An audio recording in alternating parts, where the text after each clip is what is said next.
pay a premium for unlimited data, right? But have you ever noticed your internet just inexplicably crawling or like dying completely at certain Oh times? yeah, it is a massive frustration for so many people. Well, welcome to today's deep dive. We're looking at exactly how your mobile network might be acting like, well, a corrupt traffic cop, quietly forcing your specific phone into the slow lane, and we'll cover the hidden settings you can use to take back control. Yeah, to stop this interference, we really first have to look under the hood at what the networks are actually using. It's an internal tool called a network management system, or NMS. Right at NMS. Exactly. And networks originally built these to manage congestion, so one heavy user doesn't just crash a whole cell tower, but they're increasingly used to quietly restrict individual users. So they're managing bandwidth, but doing it by targeting you specifically. And looking closely at an NMS, they basically have three weapons to do this, They right? do. The first is QoS, or quality of service profiling. That is essentially a system that decides who gets the fast lane and who gets the slow lane.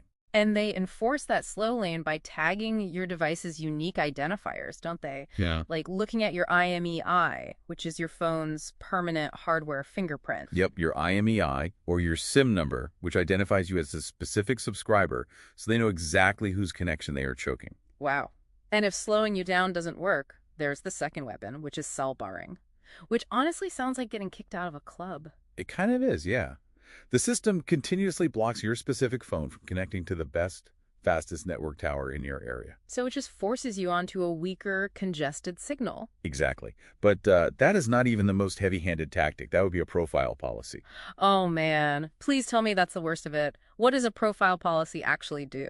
This is where they cut off your internet completely during fixed times, like, say, automatically dropping your connection every single night right at 10 p.m. Okay, so to go back to that traffic cop analogy, this cop memorizes your license plate, kicks you off the highway onto a dirt road, and then puts up a total roadblock just for your car at exactly 10 p.m. Spot on. That is exactly how it works. That's wild. So if you suspect this invisible traffic cop is targeting you, how do you even diagnose it?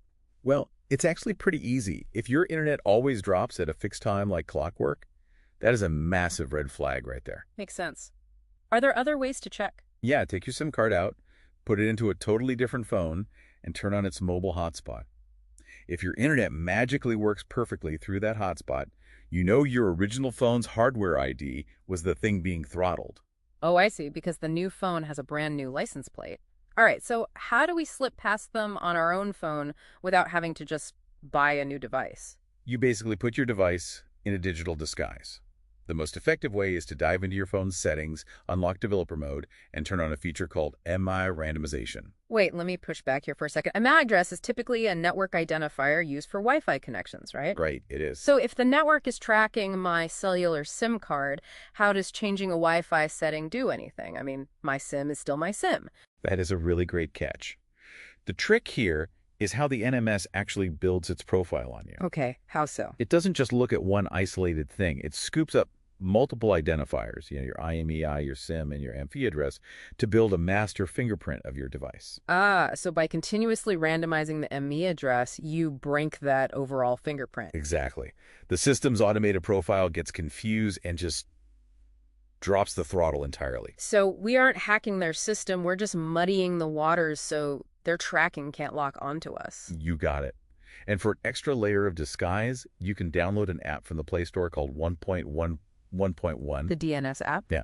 It routes your traffic through a private DNS, essentially hiding exactly what you're doing from the network. So they can't throttle you based on specific activities like streaming heavy video. Muddying the fingerprint and hiding the traffic. I love it. But let's say the network is still really stubborn.